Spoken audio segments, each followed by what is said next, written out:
चलिए तो क्लास और बैच शुरू करते हैं संविधान से। भारत का संविधान, चाहे यूपीएससी हो, चाहे सीजीपीएससी हो, चाहे एसएससी हो, चाहे रेलवे आरआरबी हो, कोई भी एग्ज़ाम हो, ये विषय भारत का संविधान बहुत बड़ा रोल प्ले करता है, क्योंकि जीएस सेक्शन में ये सबसे इम्पॉर्टेंट सब्जेक्ट है, सबसे इम्पॉर्टेंट सब्जेक्ट। और जीएस सेक्शन में अगर कोई विषय चुनौती पेश करता है तो वो विषय ये है, भारत का संविधान। क्यों चुनौती पेश करता है? क्योंकि इसमें कंसेप्ट भी है और इसमें फैक्ट भी है। यहाँ तक कि सीजी व्यापम के किसी भी एग्ज़ाम में अगर जीएस सेक्शन में सबसे चुनौती भरे प्रश्न यदि कहीं से आते हैं तो वो होता है संविधान का। ये विषय इसलिए भी थोड़ा सा अलग है क्योंकि ये विषय, हालांकि आप लोग आजकल के बच्चे स्कूल में थोड़ा थोड़ा पढ़ते हैं, थोड़ा थोड़ा पढ़ाया जाता है, लेकिन वो काफ़ी नहीं है। उससे बहुत एडवांस आपको भारत का संविधान पढ़ना है। और जो विषय है केवल भारत का संविधान नहीं है, जो विषय आपको पढ़ना है वो भारत का संविधान और राज व्यवस्था पढ़नी है।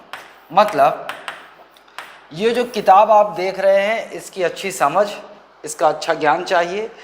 और ये जो संविधान है, संविधान के प्रावधान है, वो हमारे रूलिंग सिस्टम में, शासन प्रणाली में किस तरह लागू किए जाते हैं, वही है राज व्यवस्था। ये संविधान के प्रावधान किस प्रकार शासन प्रणाली में लागू होते हैं, वही है राज व्यवस्था। इंडियन कॉन्स्टिट्यूशन एंड पॉलिटी, ये विषय है। अब इस विषय का अप्रोच कैसा होता है मेरा? तो इस विषय का अप्रोच ये है कि 5 से 6 क्लास इसके मैं लेता हूँ, जिसे मैं कहता हूँ इंट्रोडक्टरी क्लास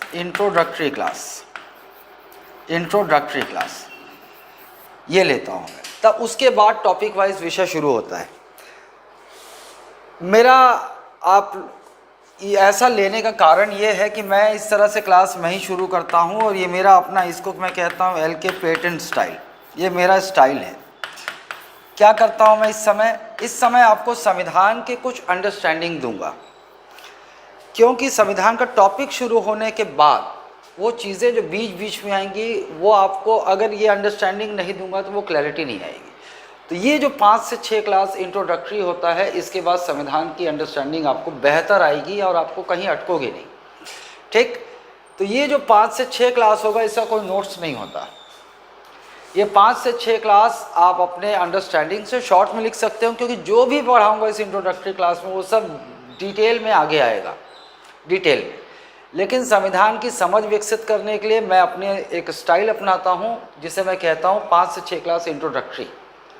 ये समझ विकसित करने के लिए आपके, ताकि आगे आप संविधान के टॉपिक में पहुँचोगे तो आपको अच्छी समझ विकसित हो और आपको चीज़ें याद रहें, ठीक। चलिए, संविधान क्या होता है? संविधान आप ऐसे समझिए कि संविधान किसी देश का सुप्रीम लॉ, सर्वोच्च कानून होता है। संविधान क्या है? किसी भी देश का सर्वोच्च कानून। और ये जो संविधान होता है ये लिखित भी होता है, अलिखित भी होता है। कई देशों ने जो संविधान अपनाया है वो पूरी तरह से लिखित किताब के रूप में है, कई देशों में अलिखित है। जैसे ब्रिटेन, वहाँ पर अलिखित है, वहाँ लिखा हुआ कोई किताब नहीं है संविधान का। जो परंपराएं वर्षों से चली आ रही हैं उसी को संविधान माना गया है कि पहले ये होता था तो ये होना चाहिए, इससे अलग नहीं होना चाहिए, यही है संविधान। तो संविधान, हम भारत के संविधान की बात करें तो भारत का जो संविधान है वो देश का सर्वोच्च कानून है। मतलब भारत देश के अंदर यदि कोई भी गतिविधि होती है, कोई भी राजनीतिक कार्य करता है, कोई भी संगठन कार्य करता है, कोई भी नागरिक कार्य करता है, तो वो संविधान में के प्रावधानों के अनुसार ही करेगा। संविधान के प्रावधानों के विरुद्ध यदि कोई कार्य होता है तो वो असंवैधानिक हो जाएगा, वो असंवैधानिक हो जाएगा। असंवैधानिक मतलब इल्लीगल है वो, ठीक। कई मामलों में इसके लिए सज़ा का प्रावधान भी है। अच्छा, तो जो भारत का संविधान है, ये किताब कैसे बनी इसके पीछे से इतिहास से शुरू करेंगे कि क्या हुआ, कैसे हुआ, है ना, क्या परिवर्तन आए, किस प्रकार भारत का संविधान का निर्माण हुआ। तो इसके इतिहास से शुरू करेंगे हम इतिहास नहीं पढ़ने वाले हैं। आपको थोड़ी समय के लिए लगेगा हम इतिहास पढ़ रहे हैं, इतिहास नहीं है वो। जो है हम किस प्रकार भारत के संविधान तक पहुँचेंगे उसके लिए मैं थोड़ा सा ऐतिहासिक जानकारी आपको दूंगा, ठीक है। तो शुरू करते हैं कहानी। देखिए, भारत में आक्रमणकर्ता बहुत आए, विदेशी आक्रमणकर्ता हम जिसे कहते हैं, है ना। सबसे पहले अगर सिंधु घाटी सभ्यता सबसे पहले यदि चले जाएं तो हम देखेंगे कि आर्यों का आक्रमण हुआ। किसका आक्रमण हुआ? आर्यों का।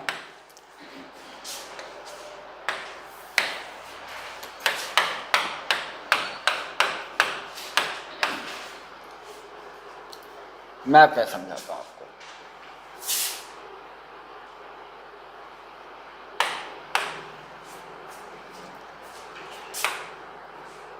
भारत का जो इतिहास रहा है वो हमने विदेशी आक्रमणकर्ताओं के आक्रमण झेले हैं, बहुत आक्रमण झेले। तो सबसे पहले जब मानव सभ्यता यहाँ शुरू होती है तो वो अरे हाँ, तो इतिहास में आप पढ़ेंगे कि सिंधु घाटी सभ्यता लगभग इस क्षेत्र में इतिहास में आप पढ़ेंगे कि कभी इस क्षेत्र में सिंधु घाटी सभ्यता पनपा करती थी। ये इंडस वैली सिविलाइजेशन, सिंधु घाटी सभ्यता यहाँ पनपा करती थी, ठीक। मतलब मानव जो है छोटे छोटे कबीलों में रहता था। पहले संगठित रूप से इनका एक समझ जाओ कि संगठित रूप से एक सभ्यता फली फूली, जिसे हम कहते हैं सिंधु घाटी सभ्यता। जो सिंध नदी, यहाँ से एक सिंध नदी है, सिंध नदी के जो सहायक नदियाँ हैं उसके चारों ओर बसी। यहाँ हड़प्पा वासी, मोहनजोदड़ो, इस तरह से आप इतिहास में पढ़ेंगे। अब समय बीतता है और यहाँ मध्य एशिया, इस साइड क्या है? मध्य एशिया, उज्बेकिस्तान, तुर्कमेनिस्तान, यहाँ से एक टुकड़ी आती है, यहाँ आक्रमण करती है और इनको खत्म कर देती है। जो थोड़े बचे खुचे हैं वो यहाँ से भागते हुए, सरवाइव करते हुए ये आते हैं और यहाँ बस जाते हैं। यहाँ पर कौन सी प्रमुख नदी है? गंगा। यहाँ कौन सी प्रमुख नदी है? गंगा, ठीक। अच्छा, कोई प्रमुख नदी होती है ऐसे और उसकी कुछ छोटी छोटी नदियाँ आकर जुड़ती हैं, इसको हम क्या कहते हैं? सहायक नदी। इसको क्या कहते हैं हम? सहायक नदी, ट्रिब्यूटरी कहते हैं। मेन रिवर और इसकी ट्रिब्यूटरी, मुख्य नदी और इसकी सहायक नदी। तो यहाँ पर गंगा यमुना दोआब निर्मित होता है। एक यमुना नदी भी होती है, यमुना नदी आकर यहाँ से मिलती है और बहुत सारी नदियों का जाल। तो ये जो इलाका है, ये इलाका गंगा यमुना दोआब के नाम से जाना जाता है। इस क्षेत्र को देखो, मुख्य नदी और इसकी सहायक नदियों का ये जो क्षेत्र है दोआब क्षेत्र कहलाता है ना। तो यहाँ पर क्या स्थित है? गंगा यमुना दोआब। जो बच खुच गए यहाँ से वो भागते हुए यहाँ आए, यहाँ बसे, क्योंकि भैया मानव सभ्यता को बसने के लिए नदी का किनारा चाहिए, बिना पानी के तो जी नहीं सकता। दूसरी बात, जब कृषि सीख गया है तो उसको बहुत उपजाऊ भूमि चाहिए, और जहाँ भी ये नदियों का जाल जो बनता है, ये दोआब क्षेत्र जो बनता है, यहाँ की मिट्टी बहुत उपजाऊ होती है, तो बहुत उत्तम कृषि होगी यहाँ पर। तो एक तो सिंधु, ये भी बहुत उपजाऊ भूमि थी, सप्त नदी, सिंधु और उसकी 6 सहायक नदियों का स्थल है, ये बहुत मिट्टी उपजाऊ थी, तो यहाँ बसे थे पहले हड़प्पा वासी। उसके बाद जब आर्यों ने मध्य एशिया से तुर्कमेनिस्तान, उज्बेकिस्तान या आप रूस वाला जो क्षेत्र है ऊपर वाला, वहाँ से जब आए, यहाँ आक्रमण किया तो इनको खत्म कर दिया। जो बचे खुचे वो पलायन करके यहाँ आए, यहाँ बस गए आके, यहाँ बसे गंगा यमुना दोआब में। फिर बाद में आर्यों ने इनका पीछा किया और इनको खदेड़ दिया दक्षिण की तरफ। ये नर्मदा नदी है, ये खदेड़ दिए गए दक्षिण की तरफ, है ना। और यहाँ आकर अब आर्यों ने अपना कब्जा जमा लिया। ये आर्य कौन है ना। तो बिम्सक की एक रिपोर्ट है, मतलब उनके अनुसार जो ब्राह्मण है हमारे समुद्र भारत में, इनका डीएनए और जिन्हें ब्राह्मण शूद्र कहते हैं, इनका डीएनए सेम नहीं है। मतलब ये जो ब्राह्मण समुदाय है ये आया है, यही आर्य है। सबसे पहले आक्रमणकर्ता यदि इस क्षेत्र में कोई है तो वो ब्राह्मण है। ये प्रूफ हो चुका है, विथ प्रूफ ना, यही ब्राह्मण है। और ब्राह्मणों ने अपना वर्चस्व स्थापित करने के लिए फिर क्या किया कि जो यहाँ के मूल निवासी थे, हम इनके मूल निवासी मानेंगे, पहले का अगर कोई मानव यहाँ इस क्षेत्र में थे तो ये मूल निवासी हैं, यही मूल निवासी हैं यहाँ के शूद्र। शूद्र बोले तो जिन्हें अन्य पिछड़ा वर्ग कहा जाता है, जिन्हें दलित कहा जाता है, जिन्हें आदिवासी कहा जाता है, ये सब कौन है? ये शूद्र है ना।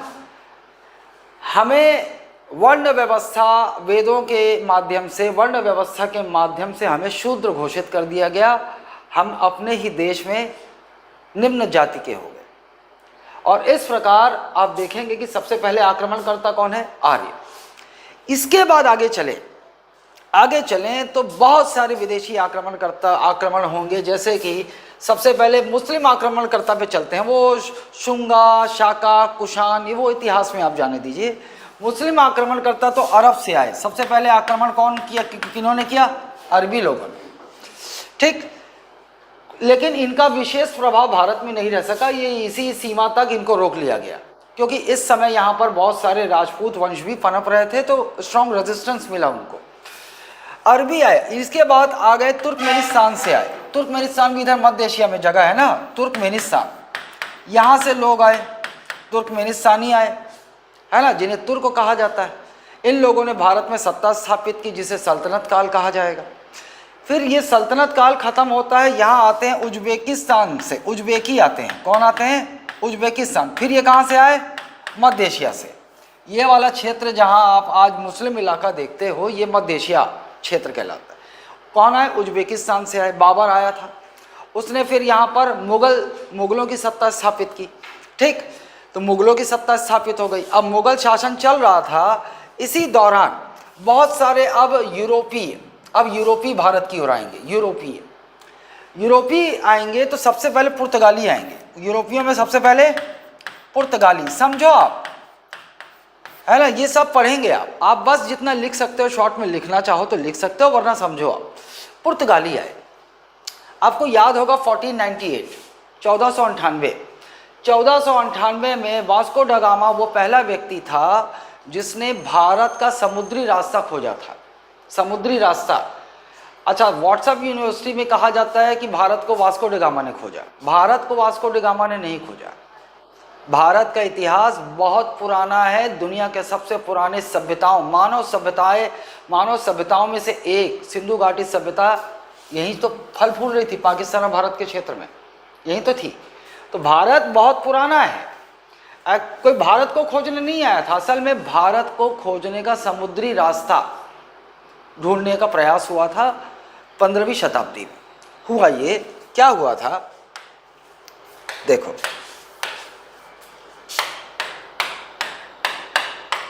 यहाँ पे स्ट्रेस नहीं लेना, बस मैं क्या बक रहा हूं उसको समझो, क्योंकि ये सारी चीजें आप इतिहास और इधर पढ़ोगे। देखो, ये है वर्ल्ड मैप। अब हुआ ये कि पहले ना ये ऐसे रोम एक सिल्क रूट था, प्राचीन मार्ग था जो चाइना से ऐसा होते हुए इस तरह से रोम तक जाता था, इटली तक जाता था। ये एक व्यापारिक मार्ग था जिसे सिल्क रूट के नाम से जाना जाएगा। तो ये ऐसा नहीं है, यूरोपवासी इस मार्ग से, देखो जमीनी मार्ग है ना, जमीनी मार्ग है, ऐसे चीन तक व्यापार होता था। हाँ, चीन तक ये व्यापार होता था, जिसे हम सिल्क मार्ग के नाम से जानते हैं। लेकिन हुआ ये कि यहाँ पर ऑटोमन तुर्कों ने इस क्षेत्र को कब्जा कर लिया।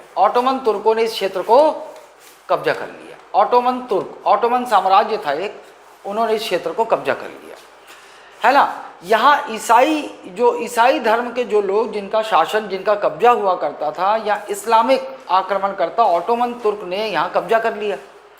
अब ये व्यापारिक मार्ग जो है अवरुद्ध हो गया। अब मान लो यूरोप को इन क्षेत्रों से व्यापार करना है तो यहाँ इनको इसी मार्ग से आना पड़ेगा, और इस मार्ग से आते थे तो ऑटोमन जो इस्लामिस्ट लोगों के कब्जे में था, ये हत्याएं कर देते थे व्यापारियों की, या फिर बहुत भारी भरकम टैक्स लगाते थे।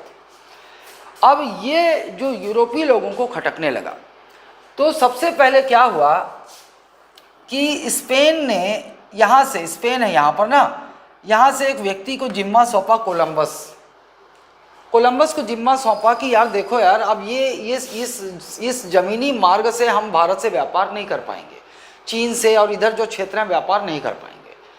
तो एक काम करो कोलंबस, तुम जहाज लेके निकलो और भारत का समुद्री मार्ग खोजो कि किस तरह हम समुद्र के रास्ते भारत पहुंच सकते हैं ताकि हम व्यापार कर सकें। कोलंबस निकला जहाज लेके, यहाँ से निकला ना, वो भारत को खोजने निकला था, लेकिन वो पहुंच गया यहाँ पहुंच गया। अब वो भारत को खोजने निकला था कि भारत का समुद्री रास्ता कौन सा है। वो यहाँ पहुंचा तो देखा लाल लाल चिट्टे चिट्टे लोग यहाँ दिख रहे हैं, है ना। तो भारत को खोजने निकला तो वो बोला वाह रेड इंडियंस, वो इंडिया को खोजने निकला था, है ना। देखा लाल लाल लोग दिख रहे हैं तो रेड इंडियंस। तो तभी से यहाँ जो रहते हैं, जो ट्राइब यहाँ रहती थी, उनका नाम पड़ गया रेड इंडियंस। ये इंडियन नहीं है, लेकिन कोलंबस निकला था भारत को, उसको लगा कि वो भारत पहुंच गया और यहाँ पे देखा लाल लाल चिट्टे चिट्टे लोग, तो वो कह दिया रेड इंडियंस, इनका नाम पड़ गया रेड इंडियंस। तो कोलंबस विफल हो गया, भारत तक नहीं पहुंचा वो। फिर 1498 में पुर्तगाल ने एक व्यक्ति को जिम्मा सौंपा, वास्को ड गामा जहाज लेके निकला, यहाँ से निकला, ऐसे निकला, अंध महासागर से होते हुए इस तरफ से निकला, यहाँ पहुँचा, यहाँ से चक्कर लिया, ये बीच से, ये जो है ना मेडागास्कर, इससे बीच से यहाँ निकला, यहाँ पहुँचा तंजानिया। यहाँ पे पहुँचा और यहाँ पर एक मुस्लिम व्यापारी की सहायता ली उसने, कि बोला भैया कि मेरे को यहाँ भारत पहुँचना है। तो वो मुस्लिम, देखो ये लोग व्यापार करते ही थे भारत से और उसको अच्छी तरह से समुद्री मार्ग पता था, तो उसकी सहायता से उसने ये बताया कि भैया मानसून का समय आएगा और जो मानसून की हवाएं होती वो इस प्रकार से बहती हैं, इस प्रकार से, तो हम इस समय यदि यहाँ से जहाज़ लेके निकलेंगे, हवाओं के रास्ते हम आसानी से यहाँ पहुँच जाएंगे। तो उस मुस्लिम व्यापारी की सहायता से वास्को ड गामा पहुँचता है कालीकट, केरल के तट पर, कालीकट जगह, कालीकट, वहाँ पहुँचता है और वहाँ पर राजा था केप जेमोरिन, और किंग जेमोरिन था, स्वागत करता है, क्योंकि पहले भी व्यापार चलता था, जमीनी मार्ग से चलता था, है ना। स्वागत किया कि पुर्तगाली भैया हम आपके मसाले खरीदना चाहते हैं, क्योंकि मसालों की बहुत डिमांड थी यहाँ यूरोपीय मार्केट में, यहाँ भारतीय मसालों की बहुत ज़्यादा डिमांड, बहुत ज़्यादा मांग थी। ठीक, तो पुर्तगाली यहाँ से मसाले लेते और समुद्री मार्ग से जाते और यहाँ बेचते, और 10 रुपए का मसाला लेते, है ना, और 10 रुपए के मसाले को 2000 में बेचते, मतलब 200 में बेचते, मतलब नहीं ज़्यादा होगा, 200 गुना प्रॉफिट कमाते थे, इतना प्रॉफिट। तो 200 गुना लगभग, 100 रुपए का लिया तो 200 गुना कितना होगा उसका, 2 0 बढ़ा दो, 10,000, 20,000, इतना प्रॉफिट कमाते थे। बाकी लोगों को भी दिखाई दे साले पुर्तगाली बब्बर कमाते, है ना। अब यहाँ से क्या हुआ, बहुत सारे देश यहाँ व्यापार करने आने लगे। सबसे पहले पुर्तगाली है, यूरोपीय देशों में पुर्तगाली, डच आए। डच कहाँ के निवासियों को कहा जाता है, नीदरलैंड, डच, नीदरलैंड, यहाँ भी यूरोपीय देश है ना, नीदरलैंड के निवासी को डच कहा जाता है। डेनिश आए, डेनमार्क के निवासियों को डेनिश कहा जाता है। फ्रांसीसी भी आए पीछे पीछे, और अंग्रेज भी आए, ब्रिटिशर्स, अंग्रेज भी आए ना। ये कहानी चलती रही, व्यापार, लोग यूरोपीय देश से लोग व्यापार करते आते रहे। लेकिन हमारे लिए महत्वपूर्ण है जब ईस्ट इंडिया कंपनी, ब्रिटिशर, अंग्रेज आते हैं यहाँ। देखो अब कहानी यहाँ से शुरू होती है। आ गए हम 1600 ईस्वी में। कहाँ आ गए? 1600 ईस्वी में, 1600 ईस्वी। अच्छा, ईसा पूर्व और ईस्वी का कंसेप्ट सबको पता है? ईसा पूर्व और ईस्वी सुने हो? ऐसा एकदम ईमानदारी से सीधा बोलने का। चलो ईसा और ईस्वी और ईसा पूर्व का कंसेप्ट समझा दूंगा। देखो, विश्व में बहुत सारे कैलेंडर चलते हैं, पंचांग चलते हैं, और जिस कैलेंडर के हिसाब से जनवरी पहला महीना होता है वर्ष का, वो कैलेंडर कहलाता है ग्रेगोरियन कैलेंडर। कौन सा calendar? Gregorian calendar, Gregorian calendar. और लगभग पूरा विश्व ग्रेगोरियन कैलेंडर फॉलो करता है। जनवरी 1 जनवरी वर्ष का पहला दिन ना, ग्रेगोरियन कैलेंडर के हिसाब से किसी समय ईसा मसीह का जन्म हुआ था, क्राइस्ट का जन्म हुआ, उसको जीरो मानता है वो। ईसा मसीह का जब जन्म हुआ वो जीरो है। ईसा मसीह के जन्म के बाद का काल इसको कहा जाता है ईसवी। इसको क्या कहा जाता है? ईसवी। अंग्रेजी में एडी है ना। और ईसा मसीह के जन्म से पहले भी तो पृथ्वी में इतिहास था। ईसा मसीह के जन्म के पहले के काल को कहा जाता है ईसा पूर्व, और इसे अंग्रेजी में कहा जाता है बीसी, बिफोर क्राइस्ट। और एडी एनो डोमिनी, इसका है एनो डोमिनी।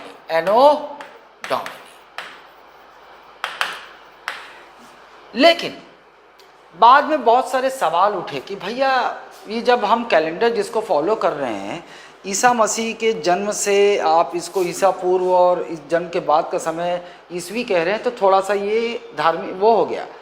मतलब आप किसी एक धर्म को लेकर चल रहे हैं, जबकि विश्व में अनेक धर्म है ना, थोड़ा सांप्रदायिक हो गया ये।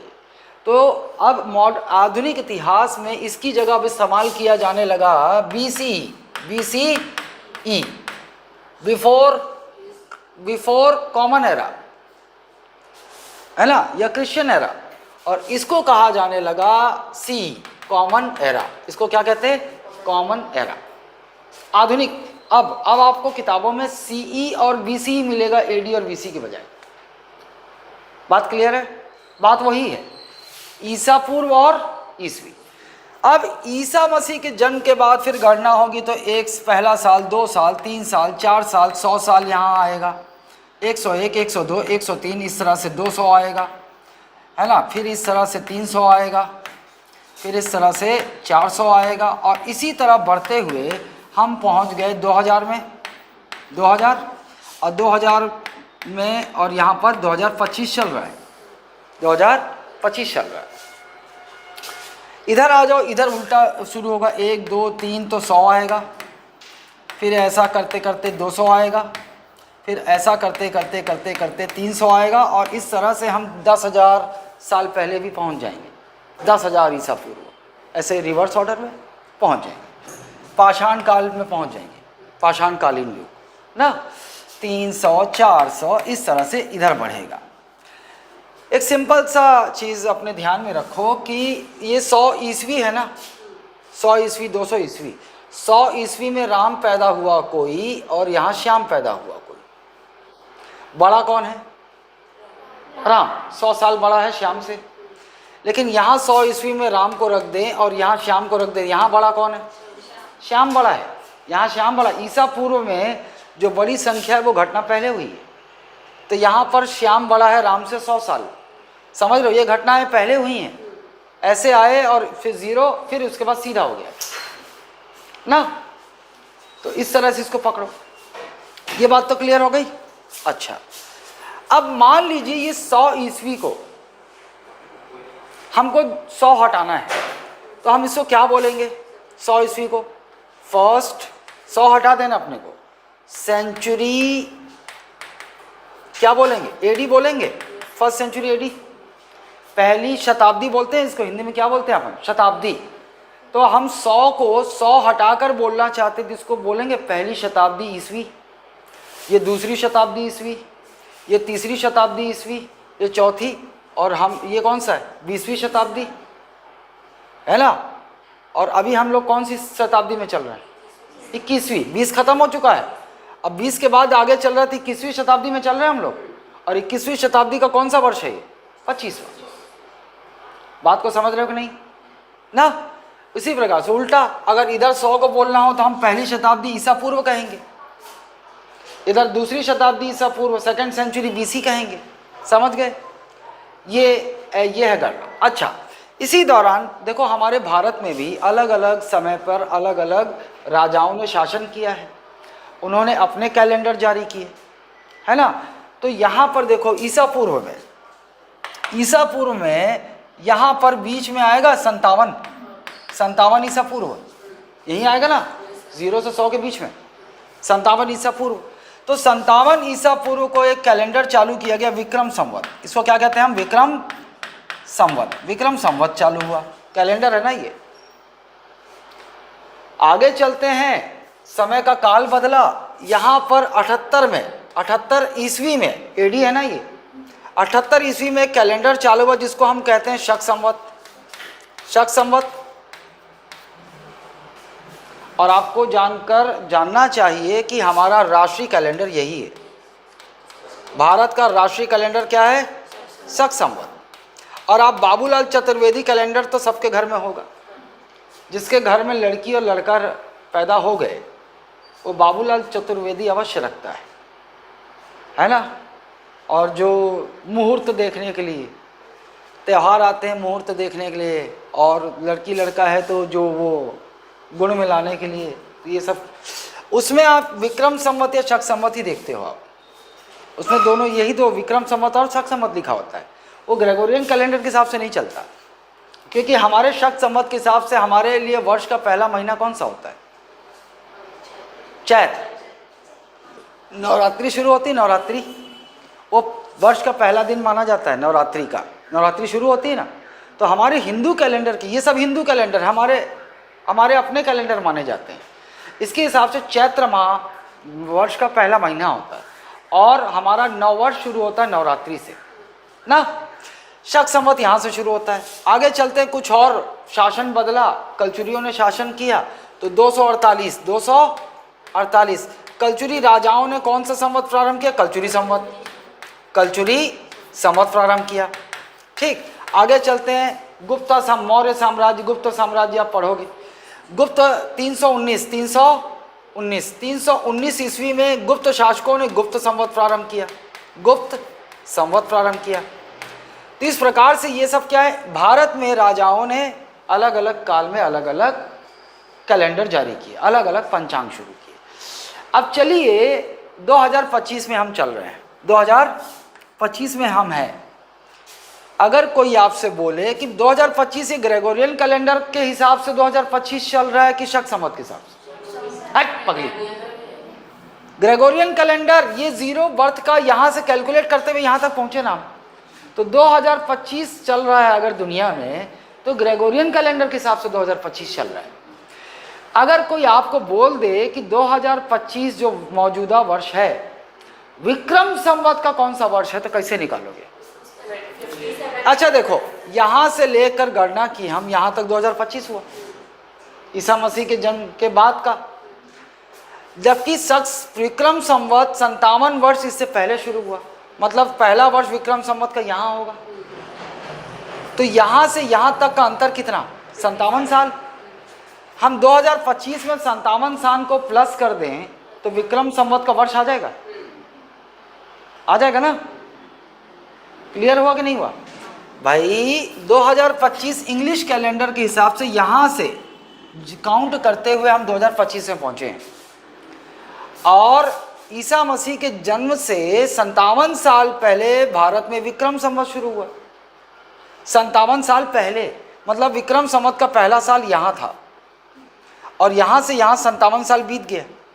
तो हम ये 57 साल इस 2025 में प्लस कर दे तो विक्रम संवत का कौन सा वर्ष चल रहा आ जाएगा। समझे कि नहीं? उसी प्रकार अगर आपसे कोई पूछ दे कि 2025 शक संवत के अनुसार कौन सा वर्ष चल रहा है, तो माइनस करना पड़ेगा ना। देखो कैसे, यहाँ से गणना करके हम 2025 तक पहुँचे और ईसा मसीह के जन्म के 78 साल बाद शक संवत प्रारंभ होता है। मतलब शक संवत का पहला साल यहाँ, मतलब 78 साल माइनस करेंगे तो आएगा शक संवत का वर्ष। अगर कलचुरी संवत बोल लिया तो 248 माइनस कर दो 2025 में से। अगर गुप्त संवत का वर्ष पूछ लिया तो 319 माइनस कर दो। केवल विक्रम संवत के लिए हमें क्या करना पड़ेगा? प्लस 57 साल प्लस। बाकी कोई भी संवत के हिसाब से वर्ष पूछ ले तो आप, अगर शक संवत का वर्ष पूछ ले 2025 शक संवत का कौन सा वर्ष है, तो प्लस 78 कर, माइनस 78 कर दो। कलचुरी संवत पूछ ले तो माइनस 248 कर दो। और किसी भी वर्ष का, जैसे हम आज़ाद हुए 1947 में, इंग्लिश कैलेंडर के हिसाब से हम कब आज़ाद हुए? 1947। अब शक संवत का ये वर्ष कौन सा था? शक संवत का तो क्या करोगे, -78 कर दो, शक संवत का वर्ष आ जाएगा, शक संवत का वर्ष, ये तरीका होता है। ठीक है, चलो आइए अब पहुंचते 1600 ईस्वी में कहानी पर। 1600 ईस्वी, अब क्लियर है, ईस्वी है ना, ईसा पूर्व की ईस्वी है, ईस्वी। और 1600 ईस्वी में आते हैं अंग्रेज ईस्ट इंडिया कंपनी के रूप। East India company, east India company का निर्माण होता है लंदन में, इंग्लैंड। ये अंग्रेज़ों की एक कंपनी है, ट्रेडर्स कंपनी है जो व्यापार करती थी। 16 ये आएंगे, और इस समय जब ईस्ट इंडिया कंपनी भारत आती है तो इस समय भारत में किसका शासन है, मुगलों का शासन। किसका शासन, मुगलों का शासन है। अब ईस्ट इंडिया कंपनी आती है और अपने अधिकारियों को भेजती है। इस समय मुगल शासक कौन है, जहांगीर। जहांगीर के दरबार में भेजती है कि जाइए भाई, इस समय बादशाह कौन है, जहांगीर। जहांगीर के दरबार में भेजती है, जाओ और बादशाह सलामत से व्यापार करने की इजाज़त लेके आओ। तो जहांगीर भी जल्दी देता नहीं है इजाज़त, 2-3 प्रयास होते हैं, लेकिन बाद में एक अधिकारी को भेजा जाता है, तब ये मानता है ना। तो 1611 में अंग्रेज अपनी पहली फैक्ट्री मुसलीपट्टनम में स्थापित करते हैं। मुसलीपट्टनम कहाँ है, आंध्र प्रदेश, मौजूदा आंध्र प्रदेश में है। तो अंग्रेज देखो, अब अंग्रेज क्यों अंग्रेज हो चाहे यूरोपीय हो, क्यों आते थे भारत में व्यापार करने के लिए, क्योंकि भारत के केरल के तट पर मसाले बहुत होते थे। मसाला, स्पाइस, ये काली मिर्च, बड़ा इलायचा, ये सब जो मसाले में अपन डालते हैं, है ना, ये बहुत ज़्यादा होता था। और यूरोपीय मार्केट में मसालों की मांग बहुत ज़्यादा थी, बहुत ज़्यादा। क्यों, क्योंकि देखो भाई, ये बहुत ठंडा इलाका होता था भाई। ये देखो यहाँ पर टेम्परेचर बहुत डाउन होता है ना। और यहाँ पर 1600 ईस्वी की जब हम बात करें तो रेफ्रिजरेटर का तो आविष्कार हुआ नहीं था कि मांस को जो है स्टोर कर लें फ्रिज में और महीनों जो है उसको धीरे धीरे खाते रहें। और जहाँ बहुत ज़्यादा ठंड पड़ती है, -20 -25 डिग्री सेंटीग्रेड पहुँच जाता है, यहाँ शरीर को, ब्लड को गर्म रखने के लिए मांस भक्षण आवश्यक हो जाता है ना। दाल चावल खा के इनका काम नहीं चलेगा, नहीं तो इनका ब्लड, खून ठंडा हो जाएगा, जम जाएगा, निपट जाएंगे। इसीलिए आप लोग देखते हो, हॉलीवुड मूवी देखते होगे तो एक कल्चर है वहाँ के लोगों में, सब बैठे रहते हैं डाइनिंग टेबल में, वाइन चलता रहता है, मांस खूब खाते हैं। तो वाइन जो पीने का जो चलन है ना, वो असल में इनकी ज़रूरत बन गई थी। ठंडा इलाका, वाइन पीने से गर्मी आती ना।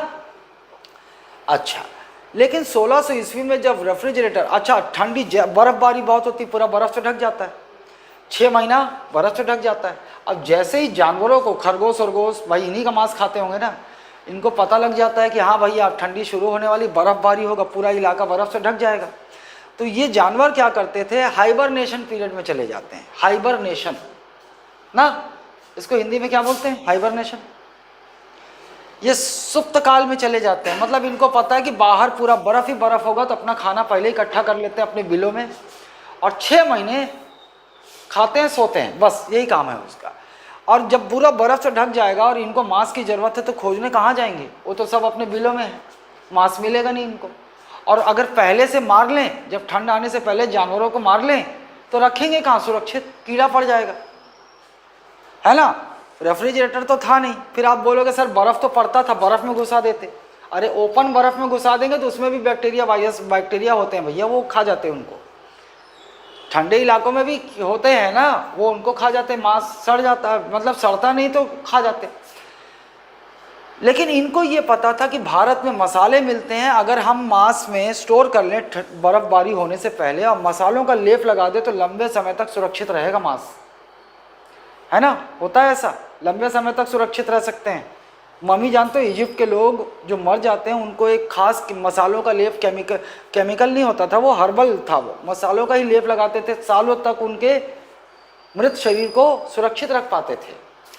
इसीलिए मसालों का डिमांड बहुत ज़्यादा था। अंग्रेज़ भी इसी क्रम में यहाँ से आए और केरल में जो राजा था, मसाले व्यापार शुरू कर दिया, मसाले का व्यापार, खूब प्रॉफिट कमाते थे ना।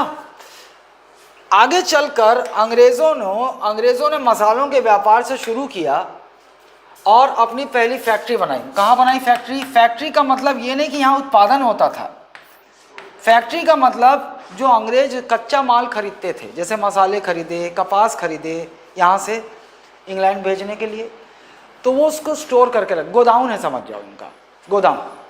तो अपनी पहली फैक्ट्री 1611 में कहाँ बनाई? मछलीपट्टनम आंध्र प्रदेश में बनाई। उसके बाद धीरे धीरे अपना व्यापार बढ़ाते चले गए अंग्रेज़।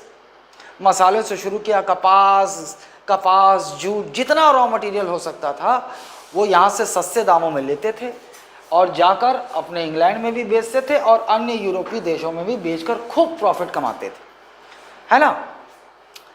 अब व्यापार बढ़ाते चले गए और कालखंड में हम आगे बढ़ते हैं, हम पहुंच जाते हैं 1764 में। कहाँ पहुंच गए? 1764, मतलब अंग्रेज़ों के भारत आने के 164 साल बाद पहुंच जाते हैं।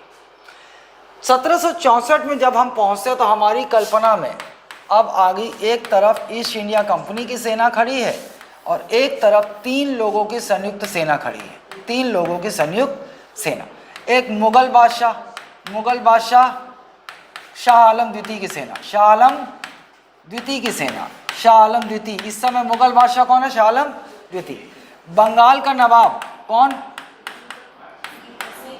मीर कासिम। बंगाल का नवाब मीर कासिम का सेना, मीर कासिम सेना लेकर खड़ा है, अपदस्थ नवाब था उस समय। अवध का नवाब शुजा उद्दौला। कौन? शुजा उद्दौला। अब अंग्रेजों ने धीरे धीरे इन 164 सालों में कुछ ऐसा कर दिया है कि अब पूरा मुगल बादशाह, बंगाल का नवाब, अवध का नवाब सब एक साथ हो गए। अच्छा, अवध और बंगाल ये क्षेत्र थे जहाँ मुस्लिम शासक थे, उनको नवाब कहा जाता था ना। ऐसी स्थिति बन चुकी है कि ईस्ट इंडिया कंपनी, अच्छा फैक्ट्री बनाते थे तो इन लोग अपने वहाँ यूरोप से ना सिपाही लेकर आते थे, आधुनिक हथियारों से लैस सिपाही लेकर आते थे ये लोग सुरक्षा के लिए। जब इतनी ज़्यादा फैक्ट्री इन्होंने बढ़ा ली तो इनके सिपाही भी बहुत ज़्यादा ला लिए, तो एक छोटी सी सेना तैयार हो गई ईस्ट इंडिया कंपनी की, छोटी सी सेना ना, ये तैयार हो गई और ये खिलाफ खड़े हैं। और ईस्ट इंडिया कंपनी ने इन तीनों की इतनी बड़ी संयुक्त सेना को पराजित कर दिया, हरा दिया। छोटी सी ईस्ट इंडिया कंपनी की सेना ने हरा दिया। क्यों हरा दिया भाई? इतनी बड़ी सेना कैसे हार गई? युद्ध कला में पारंगत अंग्रेज, युद्ध कला में पारंगत, और दूसरा आधुनिक हथियार, है ना, आधुनिक हथियार। एतिले एमन या अली करके आए, उतिले दूर से ठाए से गोली मार दे, एमन ना निपट गिस। तो युद्ध कला शैली और आधुनिक हथियार की वजह से इतनी छोटी सी सेना ने इतनी बड़ी विशालकाय 3 लोगों की संयुक्त सेना को पराजित कर दिया। अब ये जो 1764 है, ये युद्ध हुआ कहाँ? बक्सर में। कहाँ हुआ? बक्सर। कहाँ है ये? झारखंड। पहले बिहार, लेकिन फिर झारखंड अलग हो गया ना, बक्सर। और बक्सर का युद्ध, इतिहास में हम इसको किस नाम से जानते हैं? बक्सर का युद्ध, बैटल ऑफ बक्सर। और बैटल ऑफ बक्सर के युद्ध में हुआ क्या? ईस्ट इंडिया कंपनी ने इन तीनों की ज्वाइंट आर्मी, संयुक्त सेना को पराजित कर दिया। कौन कौन था? मुगल बादशाह शाह आलम सेकंड, बंगाल का नवाब मीर कासिम, अवध का नवाब शुजा उद्दौला, हरा दिया। लेकिन अंग्रेज़ों ने ऐसा नहीं किया कि इन सब के सिर धड़ से अलग कर दिए, ऐसा नहीं किया। हरा के चेतावनी दे दी, देखा पावर अपना, अब बेटा जैसा हम बोलेंगे वैसा करो। तो बना रहा बादशाह, बंगाल का नवाब तुम ही लोग करो, लेकिन अब जो हम बोलेंगे वो सुनना पड़ेगा। ये स्थिति हो गई इनकी। और इसी युद्ध का परिणाम था कि 1765 में इलाहाबाद की संधि होती है। इलाहाबाद जानते हो आज क्या है? प्रयागराज। आज क्या है इसका नाम? प्रयागराज। लेकिन उस समय तो इलाहाबाद था, और इतिहास में अभी भी क्या लिखा जाएगा? इलाहाबाद की संधि। इलाहाबाद में संधि होती है, इलाहाबाद की संधि के नाम से जाना जाता है। किसके किसके बीच संधि होती है? ईस्ट इंडिया कंपनी और मुगल बादशाह शाह आलम द्वितीय के बीच। शाह आलम द्वितीय के बीच। ईस्ट इंडिया कंपनी और मुगल बादशाह शाह आलम द्वितीय के बीच इलाहाबाद में संधि होती है। मिलते हैं दोनों, इलाहाबाद में संधि होती है। इलाहाबाद में संधि होती है तो इस इलाहाबाद की संधि में होता क्या है? दीवानी अधिकार, दीवानी राइट्स, दीवानी अधिकार मिल जाते हैं अंग्रेजों को। दीवानी अधिकार किसको मिल जाते हैं? ईस्ट इंडिया कंपनी को। कहाँ कहाँ के? बंगाल, बिहार और उड़ीसा। बंगाल, बिहार और उड़ीसा के। बंगाल, बिहार और ना चाहते हुए ईस्ट इंडिया का अंग्रेज मांगते हैं, शाह आलम द्वितीय से बोलते हैं भैया हमको बंगाल, बिहार, उड़ीसा के दीवानी अधिकार दे दो। 65। अच्छा 65 बोले ना नोनी, सुनने पे ध्यान ज़्यादा रखो, लिखने पे ध्यान रखती है। इलाहाबाद की संधि, अब अंग्रेज मनाते तो है ना, Shah Alam they want Diwani rights of Bengal, Bihar, Orissa. मन मन सोचता शाह आलम द्वितीय, शाह आलम सेकंड बोलता पहले तोला काबर दो। फिर ये लोग बोलते हैं अबे देवे कि नहीं देवे, फिर बताऊं तोला बक्सर के युद्ध के परिणाम, है ना। तो चुचुआ जाते शाह आलम द्वितीय, मतलब नहीं चाहते वे भी देना पड़ता है ना। बंगाल, बिहार, उड़ीसा के दीवानी अधिकार मिल जाते हैं किसको? East India company. अच्छा, बंगाल, बिहार, उड़ीसा के दीवानी अधिकार का मतलब समझो आप। मतलब यहां भले ही शासक यही लोग रहेंगे, लेकिन यहां का सामान्य प्रशासन और कर प्रशासन, इस पर नियंत्रण किसका होगा? अंग्रेजों का। इस पर नियंत्रण किसका होगा? अंग्रेजों का।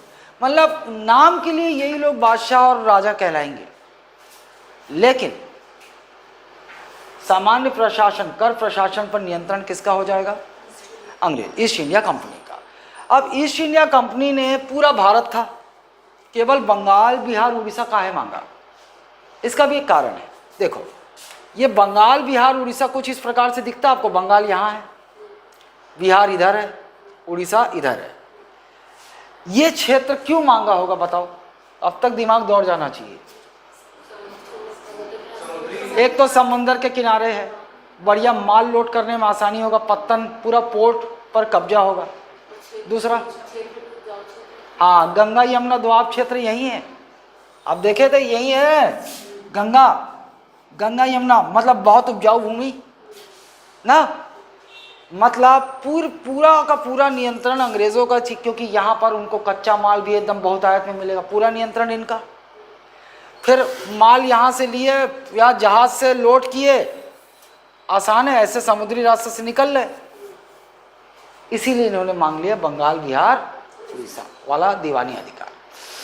देखो हमारे भारत में एक तो सिंधु, पहले हड़प्पा, सिंधु घाटी सभ्यता, ये कहाँ पनपी? सिंधु और उसकी सहायक नदियों के। विश्व में बहुत बड़ा, बहुत बड़े उपजाऊ क्षेत्रों में से है सिंधु घाटी क्षेत्र, सिंधु और उसकी सहायक नदियों का दोआब का क्षेत्र। लेकिन गंगा यमुना दोआब ये भी विश्व में कहा जाता है कि ये सबसे उपजाऊ क्षेत्र है विश्व में, गंगा यमुना दोआब क्षेत्र। कितना होता होगा? अन्य जगह पे जो जितना उत्पादन होता है उसका 20 से 40 गुना उत्पादन यहाँ होता है गंगा यमुना दोआब में। माल ही माल, कच्चा माल ही माल जो इनको चाहिए ना, पूरा नियंत्रण इनका। अभी मान लो किसी और होता था तो वो आते थे तो भाई ये टैक्स देना पड़ता था इनको, अब वो टैक्स भी इन नहीं देना पड़ेगा इनका ना। अब बदले में क्या देंगे मुगल बादशाह को? टोकन, ये ले तोला, साल भर में आते पैसे दे दे। वो केवल ना ऐसा था जैसे ऊँट के मुंह में जीरा, ये ले तेरे को साल का हम 1 लाख दे देंगे, साल का 1 लाख।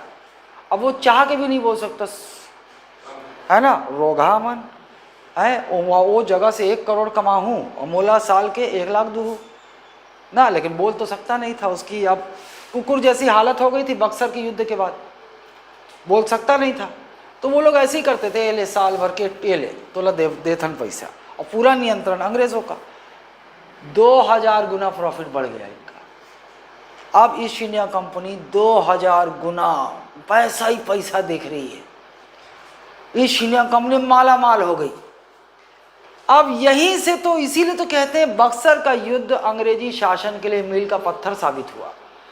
पहली बार अंग्रेजों को भारत में अप्रत्यक्ष शासन का स्वाद मिल गया जीभ। भाई प्रत्यक्ष शासन तो नहीं किया उन्होंने, लेकिन अप्रत्यक्ष किया ना, इनडायरेक्ट रूल तो हुआ ना। बंगाल, बिहार, उड़ीसा में अप्रत्यक्ष रूप से कर नियंत्रण किसका है? ईस्ट इंडिया कंपनी का है। अब यहीं से इनके मन में आ गया, साला इतना पैसा, इतना पैसा, और हम लोगों ने सबको, धुरंधरों को हरा तो दिया ही। छोटे छोटे राजा महाराजा जो इधर उधर बचे काम करते हैं, सबको निपटा देते हैं, पूरा भारत अपना, सारा माल ही अपना है। यहीं से अंग्रेजों का दिमाग दौड़ता है और धीरे धीरे वो पूरे भारत को कब्जा करने की मुहिम में लग जाते हैं ना। आए थे व्यापारी बनकर, लेकिन अब क्या बनने जा रहे हैं? शासक बनने जा रहे हैं। ठीक, यहां से अब इतिहास में हम और आगे बढ़ते हैं। 1764, अब समय बीता, हम और आगे पहुंच जाते हैं 1857 में। कहां पहुंच जाते हैं? 1857, अंग्रेजों के आने के लगभग 250 साल बाद। अब 1857 तक अंग्रेजों ने लगभग पूरे भारत पर अपना पांव जमा लिया।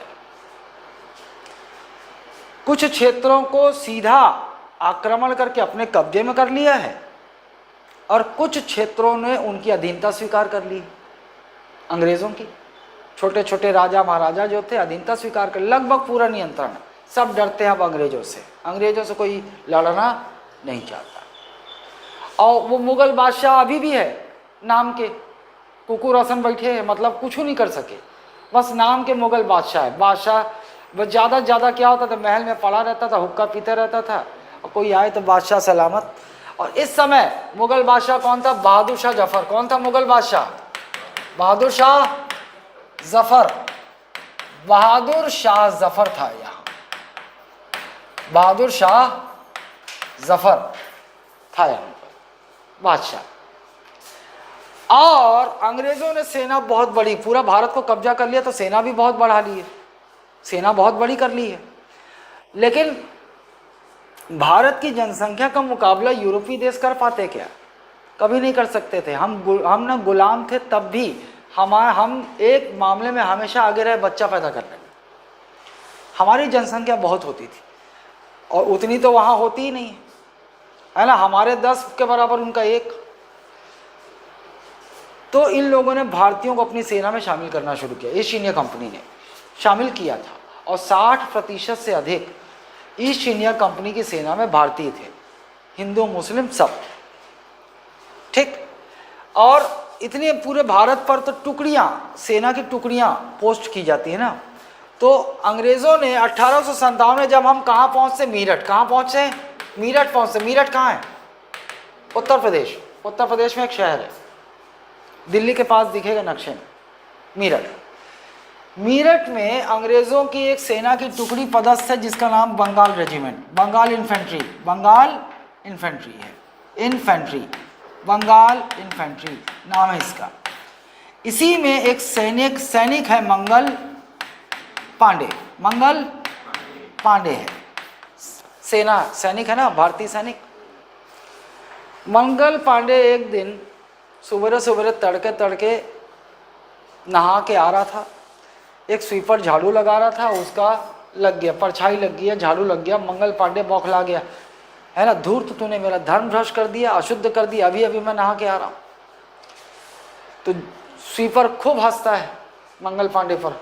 मंगल पांडे, तेरी इतनी औकात, दलित शूद्र, तू मेरे ऊपर हंस रहा है। वो बोलता है हंसो नहीं क्या करूँ, धर्म तुम्हारा भ्रष्ट होगा तब ना जब बचा होगा। तो क्या बकवास करता है, बोलता है चल मैं तोला दिखाता हूँ। तो मीरठ में ले जाता है एक फैक्ट्री में। अब ये फैक्ट्री यहाँ कुछ बन रहा है, वाकई में गोदाउन नहीं है ये, यहाँ बन रहा है। और यहाँ बन रहा था, क्या बन रहा था? कार्ट्रिज। क्या बन रहा था? कार्ट्रिज। कार्ट्रिज, कार्ट्रिज किसे कहते हैं? गोली के खोल को। गोली छोटी सी होती है, उसको जो जिस खोल के अंदर वो गोली होती है ना, बुलेट, उसको बोलते हैं कार्ट्रिज। यहाँ कार्ट्रिज बन रहा था। मेटल से कार्ट्रिज बनाना, अन्य धातु से कार्ट्रिज बनाना अंग्रेजों को महंगा पड़ता था। तो अंग्रेजों ने मीरठ की इस फैक्ट्री में कार्ट्रिज बना रहे थे गाय और सूअर की चर्बी से, गाय और सूअर की चर्बी से ये गोली का खोल बना रहे थे। देखता है मंगल पांडे, भनक जाता साला, क्योंकि गाय हिंदुओं के लिए पवित्र और सूअर हराम। वैसे मुसलमानों के लिए पवित्र मत बोलना, हराम होता है ना। वो सूअर का नाम भी लेना पसंद नहीं करते ना, लेकिन सूअर का नाम भी लेना पसंद नहीं करते और खूब बकरा खाते हैं, काट काट के खूब मुर्गा खाते हैं। यहाँ हिंदू भी साले बहुत अधिक चोचलेबाज नहीं है ना। मुर्गा खाएंगे, बकरा खाएंगे, सब खाएंगे, और फिर दूसरे मुसलमान जो खाते हैं उस पर सवाल खड़ा कर देंगे।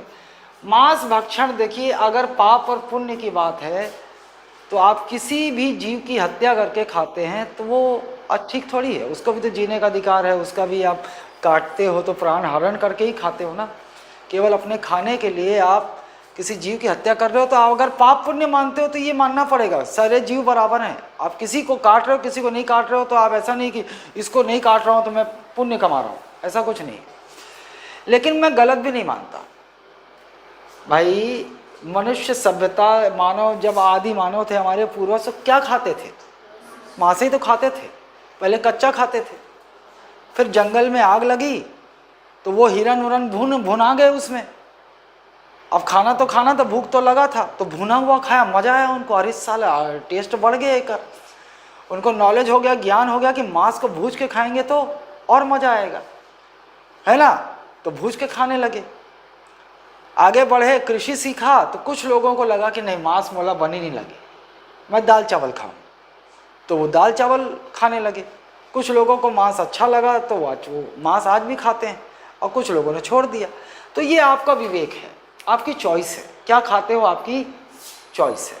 मैं नहीं मानता कि कोई मांस खाता है तो बुरा आदमी है, कोई मांस नहीं खाता है तो वो अच्छा आदमी। ये चोचले हैं, ड्रामेबाजी।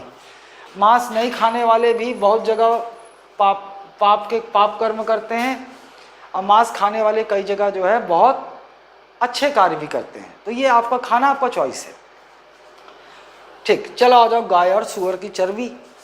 मंगल पांडे बैरक में जाता है, बैरक में बहुत हिंदू मुस्लिम सारे सैनिक हैं, जाता है, बताता है साला अंग्रेजों ने हमारे धर्म को भ्रष्ट कर दिया है। क्योंकि पहले क्या था, गोली का खोल ना, उसको जल्दबाजी में दांत से काटते थे सिपाही, और छर्रा निकाल के फिर बंदूक में ऐसे ऐसे खोस के फिर फायर करते थे, है ना। अब भैया युद्ध लड़ रहे हैं और उसमें चाकू से इसी से काट के निकालिए तो आते टाइम थोड़ी, तब तक तो सामने वाला मार देगा। दांत से काटे, छर्रा निकाले, डाले तो सब अपने मुंह में लगाते थे। मुस्लिम सूअर जिसको हराम मानते हैं उसकी चर्बी उनके मुंह में लग रही, और हिंदू गाय जिसको माता मानते हैं, पवित्र मानते हैं, उसकी चर्बी मुंह में लग रही। तुरंत भड़क गए लोग, वहाँ 2 अंग्रेज़ों को गोली मारी, हथियार लूटे, भाग गए। विद्रोह हो गया, विद्रोह कर दिया। भागते भागते रात में भागे, सुबह तड़के पहुँचे दिल्ली। दिल्ली पास में, मेरठ से दिल्ली पहुँचे। दिल्ली में कौन बैठे? बहादुर शाह जफर बैठा है, 60 साल का बुढ़ा, 60 साल का बुढ़ा, है ना, बैठा हुआ है।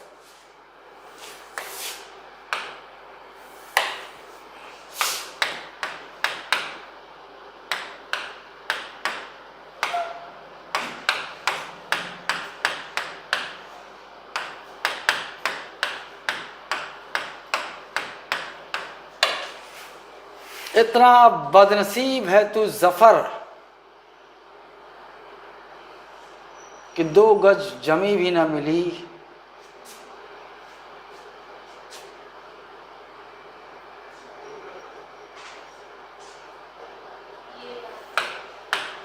ये लो, ये है बहादुर शाह जफर, 60 साल का बुढ़ा है ना, नाम का बादशाह। इसके पास पहुंचे लोग ना, पहुंचे और बोलते बादशाह सलामत, हमने अंग्रेजों के विरुद्ध विद्रोह कर दिया है।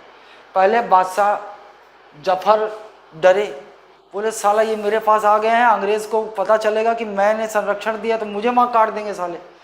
लेकिन इन सिपाहियों ने कन्विंस किया जफर को, बोला बादशाह सलामत, आप जानते हैं कि अंग्रेजी सेना में 60% से ज़्यादा हिंदू और मुस्लिम सैनिक हैं, और धर्म पे अब हमला किया अंग्रेज़ों ने, ये तो बर्दाश्त नहीं होगा। और अगर इन सारे सैनिकों ने एक साथ विद्रोह किया तो एक रात नहीं लगेगा अंग्रेज़ों को उखाड़ के फेंकने में। बहादुर शाह जफर के मन में लड्डू फूटा, बोला साला अगर ऐसा हो गया तो बढ़िया है, फिर अंग्रेज़ यहाँ खदेड़ दिए जाएंगे और फिर हम ओरिजिनल बादशाह बन जाएंगे, अभी तक कठपुतली हैं अपन।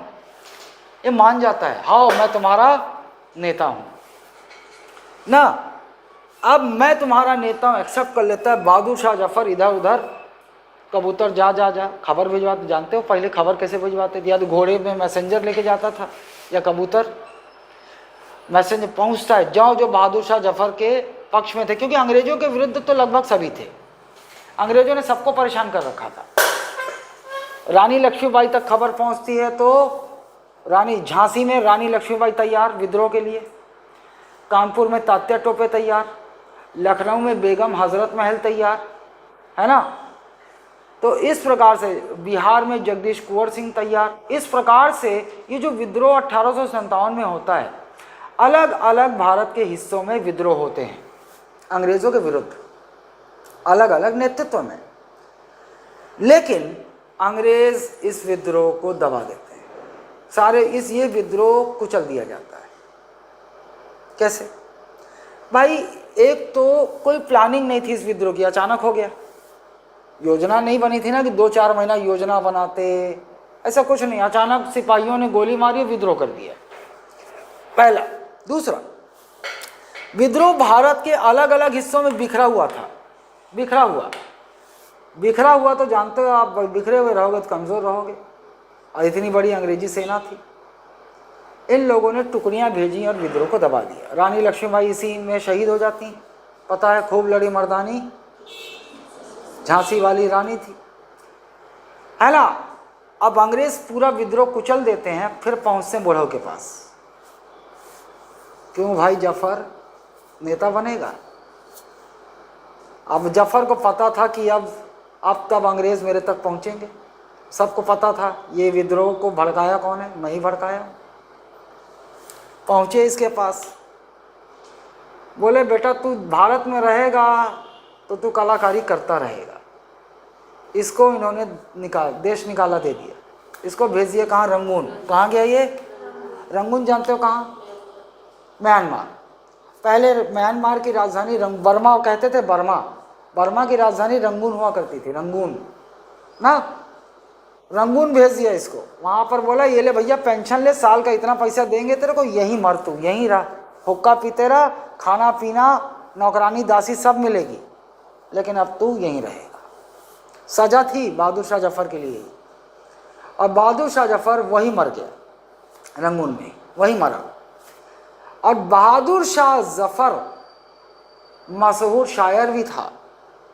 वो जो जफर के नाम से शायरी लिखता था, जफर, आप लोग देखें ना, कवि अपना कुछ नाम रखते हैं, कवि और शायर अलग नाम, पेन नेम बोलते हैं उसको। तो जफर इसका पेन नेम था, जफर के नाम से शायरी लिखता था ये।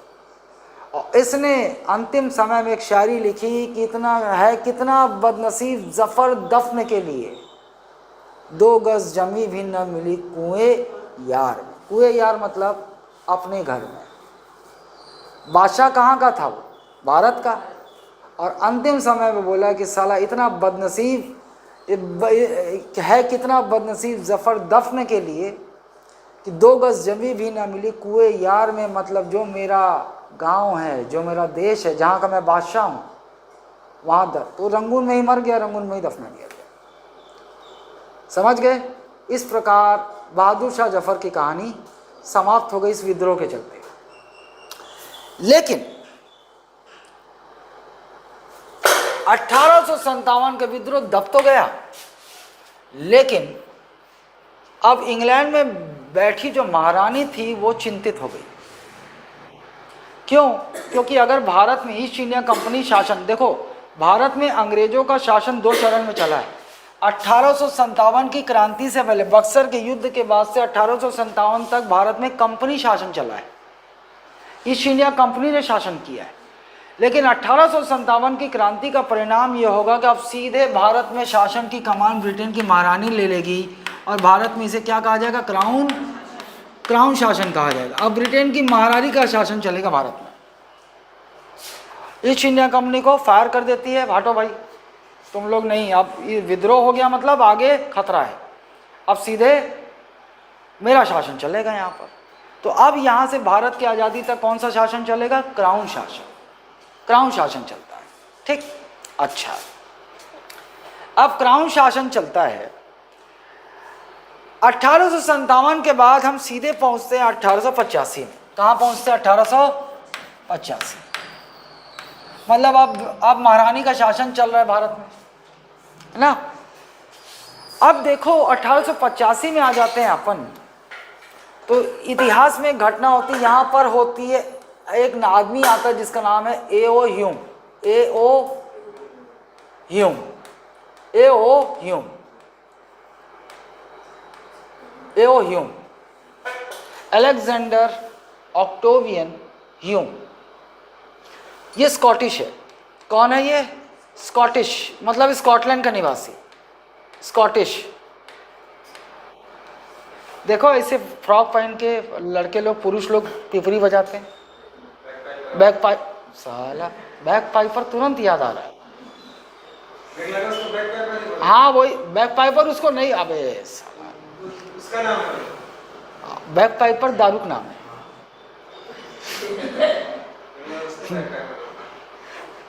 ठीक, वो लोग, वो स्कॉटिश हैं। ए.ओ. ह्यूम स्कॉटिश था, यूरोपीय देश का नागरिक। ये अंग्रेजों में आईसीएस अधिकारी था, आईसीएस अधिकारी। जैसे आज आईएएस होता है ना, वैसे ही अंग्रेजों के ज़माने में भी अंग्रेज परीक्षा लेते थे, आईसीएस का एग्ज़ाम लेते थे, इंपीरियल सिविल सर्विसेज, आईसीएस अधिकारी था ये। ए.ओ. ह्यूम कांग्रेस की स्थापना करता है। किसकी स्थापना? कांग्रेस, 1885 में। ये वही कांग्रेस है, इंडियन नेशनल कांग्रेस, राहुल गांधी, सोनिया गांधी वाली पार्टी कांग्रेस। 1885 में इसका गठन हो गया था। ए.ओ. ह्यूम ने कांग्रेस की स्थापना की और लोगों को ये कहा, भारतीयों को, आइए कांग्रेस में शामिल होइए, हम कांग्रेस के माध्यम से एक दल बनाएंगे और अंग्रेज़ों के सामने अपनी मांगें रखेंगे। हमारे जो भी अधिकार होंगे हम अंग्रेज़ों से मांगेंगे, दबाव बनाएंगे कांग्रेस के माध्यम से और अंग्रेज़ों से हमें अपने अधिकार प्राप्त करेंगे ना। कहा जाता है कि ए.ओ. ह्यूम ने अंग्रेज़ों के इशारे पर कांग्रेस की स्थापना की थी। ये असल में एक षड्यंत्र था, है ना, कि अंग्रेज़ों ने उस समय का जो वॉइस रॉय था डफरिन ने ए.ओ. ह्यूम को बुलाया, बोला एक काम कर, तू जा कांग्रेस एक संस्था बना, अंग्रेज़ों को एक लॉलीपॉप थमा और बोल कि आओ कांग्रेस में शामिल हो जाओ। कांग्रेस में शामिल हो जाओ, होने से क्या होगा, हम लोग आपके जो अधिकार हैं वो अंग्रेज़ों से हम मांग करेंगे और हम कांग्रेस दिलाएगी आपको। ऐसा तो करेगा तो क्या होगा कि लोग अपने अधिकारों की मांग में व्यस्त हो जाएंगे। इस प्रकार का विद्रोह दोबारा नहीं होगा, इस प्रकार का विद्रोह दोबारा नहीं होगा।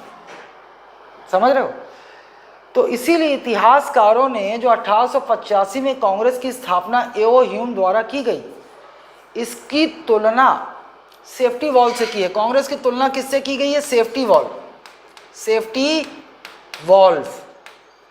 अच्छा, वॉल्व क्या होता है जानते हो? अच्छा, मोटा सा पाइप है जिससे पानी की सप्लाई होती है, उसके ऊपर वॉल्व लगा होता है, ऐसे से घुमाते हैं, उससे क्या होता है, पानी के बहाव को नियंत्रित करते हैं ना।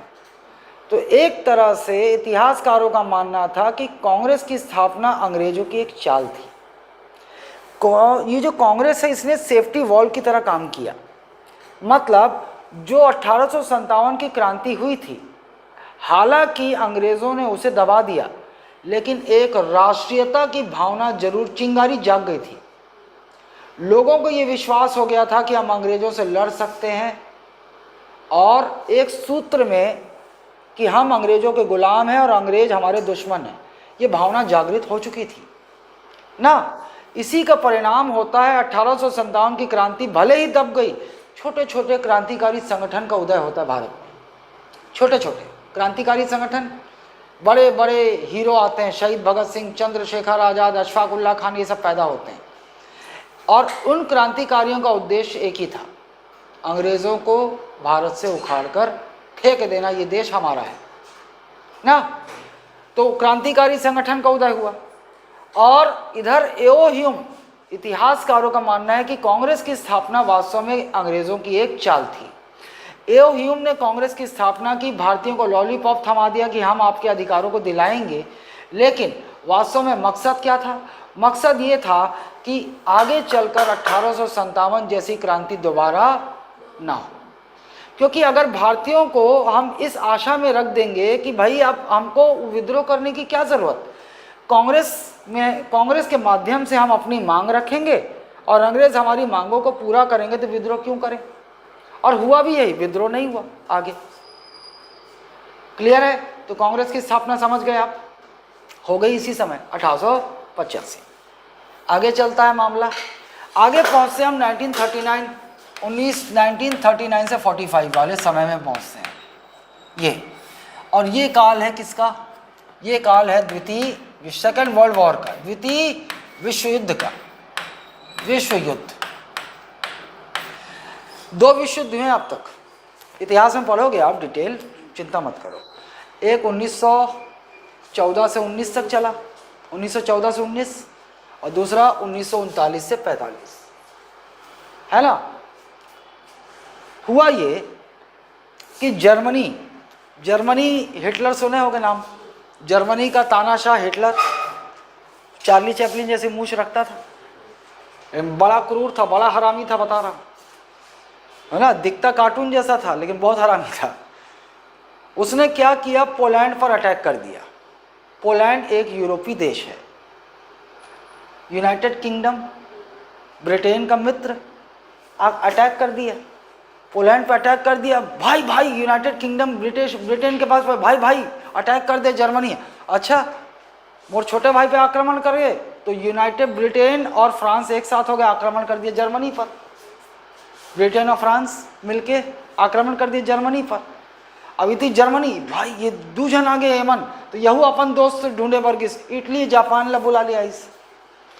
तो अब ये विश्व युद्ध 2 ग्रुप के बीच में हुआ, एक धुरी राष्ट्र, एक कौन सा, नहीं मित्र देश, एक इधर का मित्र देश और एक धुरी राष्ट्र। धुरी एक्सिस बोलता है ना, एक्सिस, धुरी राष्ट्र, axis countries and allied powers. धुरी राष्ट्र में इधर कौन कौन भैया? Germany, Japan, Italy. इधर कौन कौन भैया? ब्रिटेन, फ्रांस, यूएसए, ये बाद में अमेरिका भी आ जाएगा, और सोवियत रशिया, यूएसएसआर, रशिया भी आ जाएगा इनके साथ। और बाद में चाइना भी जुड़ेगा थोड़े समय के लिए, चाइना। ये सब एक साथ हो गए, ब्रिटेन, फ्रांस, अमेरिका। हुआ ये कि जो जापान है ना, इसने पर्ल हार्बर, अमेरिका का एक पत्तन शहर था पर्ल हार्बर, उस पर आक्रमण कर दिया था जापान ने। अब बोला साले मोर ऊपर आक्रमण कर बे, तो ये भी आके जुड़ गया। अब बताता हूँ थोड़ा, तो ये अमेरिका भी जुड़ गया आके ना, यूएसएसआर भी बाद में जुड़ गया। ये सब एक तरफ वो, इन लोगों ने पराजित कर दिया। हारा कौन? धुरी राष्ट्र, हार गए और जीत गए मित्र देश। ये विश्व युद्ध का परिणाम है। लेकिन मैं ये बता क्यों ना हूं आपको, देखो कांग्रेस की जब स्थापना हुई तो कांग्रेस का मूल उद्देश्य क्या था? ये अंग्रेजों की अधीनता स्वीकार करते थे कि हाँ भैया हम ठीक है, हम तुमको सम्राट मानते हैं, लेकिन भैया हमारा देश है, शासन में हमारा हिस्सा तो दो, हम चलाएंगे, स्वशासन होगा, सम्राट तुम बने रहो लेकिन हमारा देश है, हम शासन करेंगे। स्वशासन, स्वतंत्रता की बात नहीं हो रही थी, किसकी बात हो रही थी? स्वशासन की, सेल्फ रूल की। हमारा देश है, आप महारानी बने रहो, आप सम्राट हो यहाँ के, लेकिन हमको तो दो, हमें शासन करने दो। ये मांग थी कांग्रेस की। लेकिन धीरे धीरे स्वरूप बदलेगा, और आपको पता है कांग्रेस बहुत बड़े बड़े आंदोलन करती, जैसे 1920 में असहयोग आंदोलन, 1930 में सविनय अवज्ञा आंदोलन, 1942 में भारत छोड़ो आंदोलन। पहला आंदोलन 1942 में चलाएगी क्विट इंडिया मूवमेंट, कांग्रेस चलाएगी एक आंदोलन। अब पहली बार 1942 में कांग्रेस का उद्देश्य क्या है? अब भारत छोड़ो भाई। इससे पहले तक क्या मांग कर रहे थे? स्वशासन। लेकिन 1942 में पहली बार कांग्रेस कोई ऐसा आंदोलन चलाती जिसमें स्पष्ट कह रही कि देश हमारा है, छोड़ो। लेकिन इसका भी एक ये जो भाव बदले हैं इसका भी एक कारण है। इस दौरान सुभाष चंद्र बोस कांग्रेस में शामिल होते हैं। कांग्रेस में बहुत बड़े बड़े नेता शामिल होते हैं ना, वल्लभ भाई पटेल, लाला लाजपत राय, सुभाष चंद्र बोस, जवाहरलाल नेहरू, महात्मा गांधी 1915 में अफ्रीका से आते हैं, डरबन से आते हैं और कांग्रेस में शामिल हो जाते हैं, है ना। चंपारण सत्याग्रह, 2-3 सत्याग्रह करते हैं और कांग्रेस में शामिल हो जाते हैं। सुभाष चंद्र बोस कांग्रेस में थे और विश्व युद्ध चल रहा था। सुभाष चंद्र बोस गांधी को बोलते हैं कि मौका अच्छा है भाई, युद्ध में ब्रिटेन लगा हुआ है और युद्ध में बहुत पैसा खर्चा होता है, तो अंग्रेज़ों ने जितना पैसा भारत से लूट खसोट के कमाया था सब घुस रहा था यहाँ, पैसा जा रहा था यहाँ और सेना भी जा रही थी, खर्चा हो रही थी। सेना भाई मरेंगे नहीं लोग, इतनी बड़ी सेना जो भारत में बना के रखी है, अब वो सेना जा रही है ब्रिटेन और विश्व युद्ध में जा रही है और कम हो रही, मर रहे हैं वहाँ पर। और आपको बता दूँ, इस विश्व युद्ध में गांधी ने अंग्रेज़ों की सहायता की थी। अंग्रेज़ों ने क्या किया कि वो चाहते थे कि नए युवा भारत भर्ती हों आर्मी में, क्योंकि विश्व युद्ध में लगेंगे।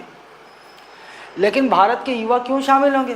क्योंकि भारत में माहौल कैसा चल रहा है, साले दुश्मन मन है, एकर आर्मी में कौन भर्ती हुई, है ना। एकर भाई विश्व युद्ध एकर मन के स्वार्थ है, हमन काबर जाबो, ऐसा वाला भाव था। तो गवर्नर जनरल ने संपर्क किया गांधी को बोला आप बोलिए, आप बोलोगे तो सारी युवा आपका बात मानती है, बड़े नेता हो चुके थे। गांधी ने बोला अंग्रेज़ हमारे राजा हैं और इस समय ब्रिटेन जो है वो उसको अब भारत की ज़रूरत है। गांधी ने बोला और युवक अंग्रेज़ों की आर्मी में भर्ती होने लगे। अब गांधी ने ऐसा क्यों बोला? क्योंकि अंग्रेज़ों ने ये वादा किया कि भाई ये विश्व युद्ध खत्म हो जाने दो, है ना, हम आपकी मांग मान लेंगे, कि स्वशासन मिल जाएगा, हमको स्वशासन मिल जाएगा। गांधी को उम्मीद ये थी, लेकिन अंग्रेज तो थे धोखेबाज, है ना। विश्व युद्ध, अब अंग्रेजों ने कई बार मांग चलती रही, स्वशासन मांगते रहे, अंग्रेजों ने कई बार इनको पपलू बनाया ना। यहाँ भी अब लगा लेकिन गांधी को कि अब लगता है बिना हिंसा के हमें स्वशासन मिल जाएगा। इसीलिए गांधी ने युवाओं से आग्रह किया कि आप अंग्रेज़ों को अभी ज़रूरत है हमारी, आप मदद कीजिए। तो सेना में भर्ती हो गए। सैन्य दृष्टि से, वित्तीय दृष्टि से ब्रिटेन की हालत, हालांकि युद्ध जीत गए लोग, लेकिन खस्ता हो गई हालत। वो वजह था, मोर वजह था, आवाज़ होती से आखिरी से। ठीक, यहाँ से कल कंटिन्यू करेंगे। ब्रेक।